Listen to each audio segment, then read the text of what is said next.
Utopie et consommation. Colloque du Cercle de l'Obsoco, 10 octobre 2019.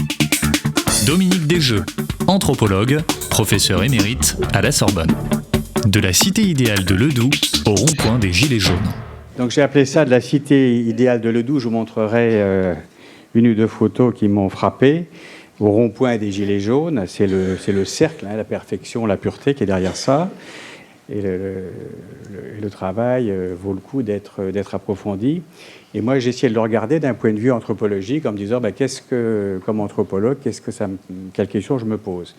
Et après avoir refait 3 fois ou 4 fois mes PowerPoint, je me suis dit, finalement, la question que ça pose, c'est celle de qu'est-ce que devient l'innovation là-dedans, puisqu'une de mes spécialités, c'est de travailler sur l'innovation.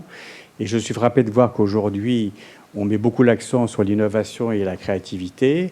Et je suis frappé de voir, notamment dans une enquête que j'ai dirigée avec une doctorante qui a travaillé dans une entreprise de design, combien les designers ou les gens du marketing ou les publicitaires sont démunis face à quelque chose qui ne renvoie pas au plaisir. Et régulièrement, ils associent créativité et plaisir. Or, si on prend au sérieux l'utopie, et on n'est pas obligé de la prendre au sérieux, que ce n'est qu'une utopie, ce ne sont que des représentations, mais si on la prend au sérieux, parce qu'il y a quand même beaucoup d'indices qui montrent que quelque part elle est importante, ceci veut dire qu'il ne suffit plus aujourd'hui d'innover, c'est ça que je vais essayer de montrer en quelques slides, mais qu'il faut aussi innover sur le processus d'innovation lui-même. Et que ce n'est pas simple du tout. Ma conclusion, je vous la donne maintenant, il est possible que l'on soit en train de rentrer dans la même période que celle qui avait été décrite par Max Weber, dans l'éthique protestante et l'esprit du capitalisme, où il montrait quelque part, pour schématiser sa thèse qui est beaucoup plus fine, que l'austérité a été une des conditions du développement du capitalisme, et l'austérité n'est-il pas une des conditions du développement de la transition écologique. Et je dis ça en termes absolument neutres. Je ne suis ni défenseur ni pas défenseur de quoi que ce soit. Mon boulot, c'est de réfléchir. Quand on propose un changement, quelles sont les contraintes qui font que ce changement va se réaliser ou non.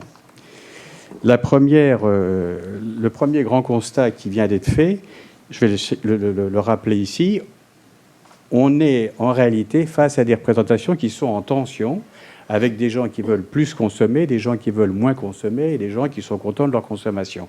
Mais ce qu'il faut juste retenir de ça, c'est que la consommation est bien l'enjeu central de ce qu'on appelle la conflictualité des sociétés. Ce n'était pas vrai il y a 50 ans, et encore moins il y a 100 ans, où c'était beaucoup plus la production. Et la consommation est bien liée à la production. Mais le point important à retenir, c'est que la consommation est le lieu central de la conflictualité. Cette conflictualité, pour moi, exprime une tension à travers laquelle les personnes, les gens, les acteurs, les consommateurs ne voient pas de solution. Tout à l'heure, en écoutant ce que disait Philippe, je me suis dit finalement, un des sentiments assez intéressants qui ressort, c'est la vitesse. Il y a trop de vitesse, par exemple. On ne sait pas comment gérer ça. On voudrait bien tout ralentir. Donc, dans les périodes historiques, et c'est ça que je montre ici avec les 4 photos, dans les périodes historiques où il y a énormément de tensions, on voit se développer des grandes utopies, ce qu'on appelle des imaginaires. Et la fonction de ces imaginaires, c'est de libérer, dans l'ordre du symbolique, dans l'ordre des cités idéales, dans l'ordre du monde idéal, de se libérer des contraintes du quotidien. Vous avez sur la gauche la photo que j'adore de l'île utopique de Thomas More, qui est une île fermée sur elle-même. À côté, et c'est intéressant, Thomas More, j'ai été vérifié dans Wikipédia en termes d'histoire, c'est le moment où Henri VIII quitte le giron de Rome et se sépare de Rome. C'est le premier Brexit, c'est ça qui m'a frappé.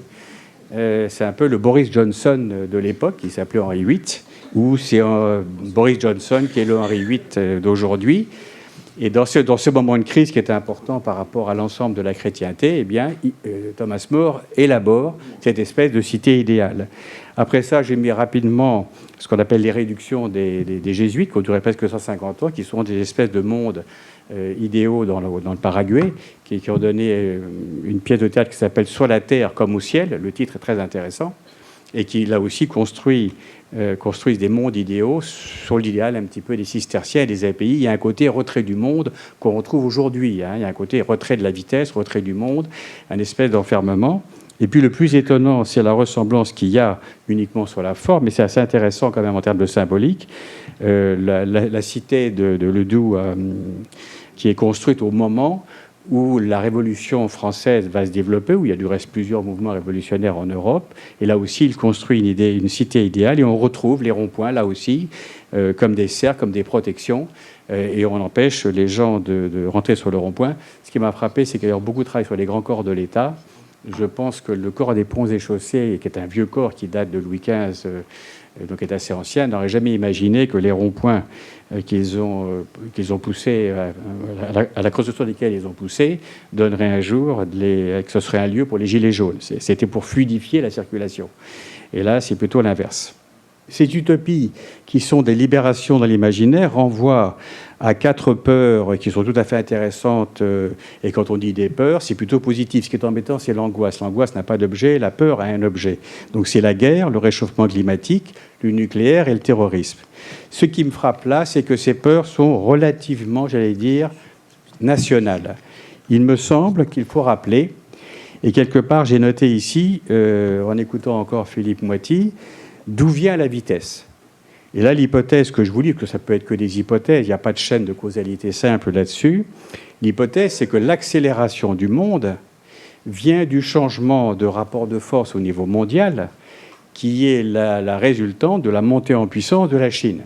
Je rappelle quand même qu'en 1820, la Chine faisait 20% du PIB mondial, ce qu'elle a retrouvé aujourd'hui.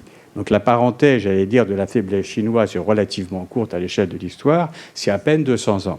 Ça rejoint aussi ce que dit le secrétaire de la FCD, quand il dit, moi je vais 5-6 fois par an faire des enquêtes en Chine, quand il regarde Alibaba, quand il regarde Tencent, quand il regarde Huawei, on voit très très bien aujourd'hui qu'on ne joue pas dans la même cour. Et donc qu'est-ce que ça veut dire ?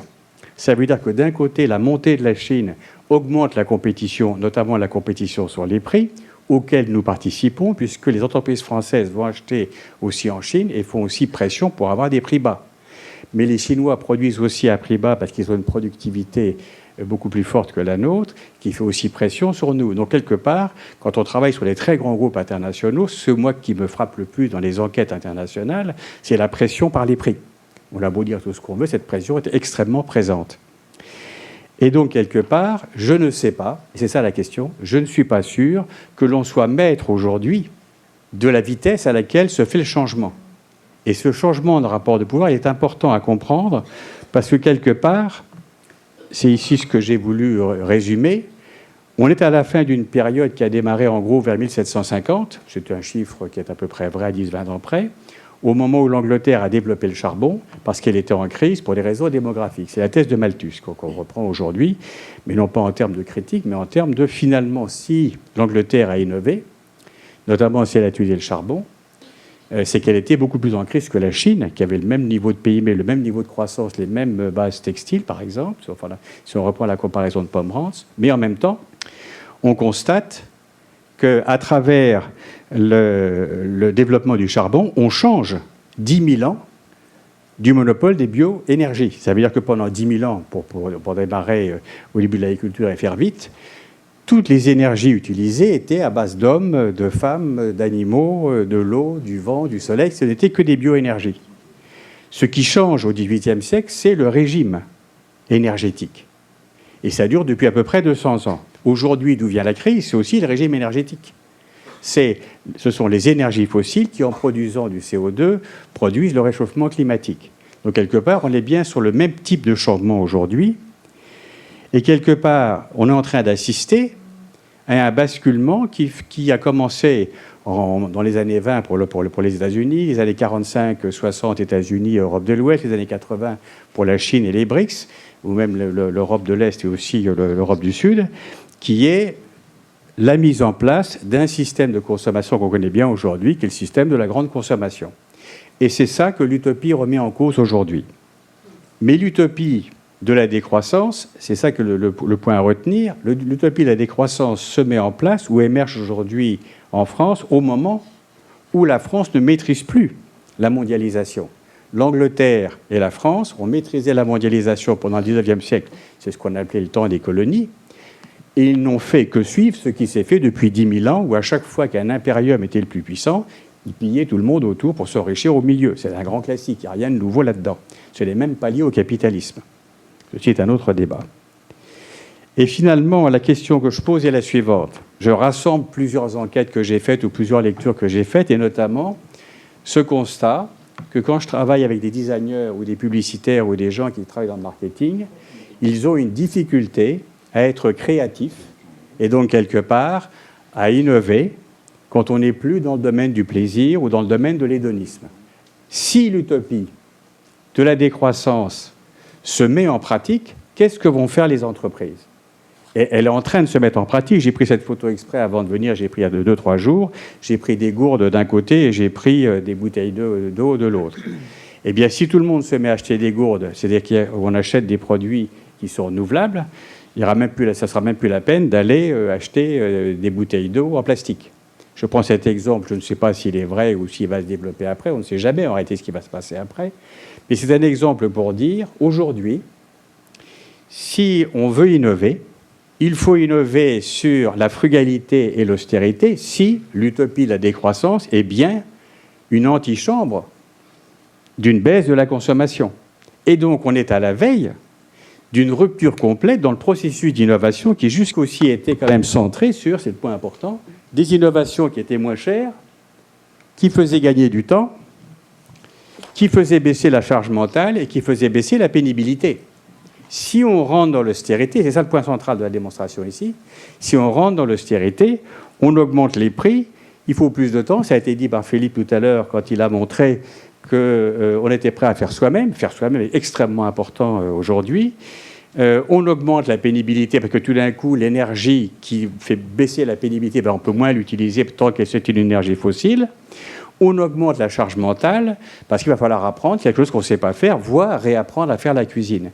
Donc vous voyez, le point intéressant ici à retenir à travers tout ce que je vous ai raconté, c'est que ce qu'on peut tirer de l'enquête de l'Obsoco, qui est d'une richesse totale, c'est que si l'utopie de la décroissance, qui paraît en tête des utopies, rentre en pratique, eh bien, c'est même plus la peine d'aller faire des innovations de rupture dans le sens, quelque part, de l'utopie scientiste, confiance dans la science.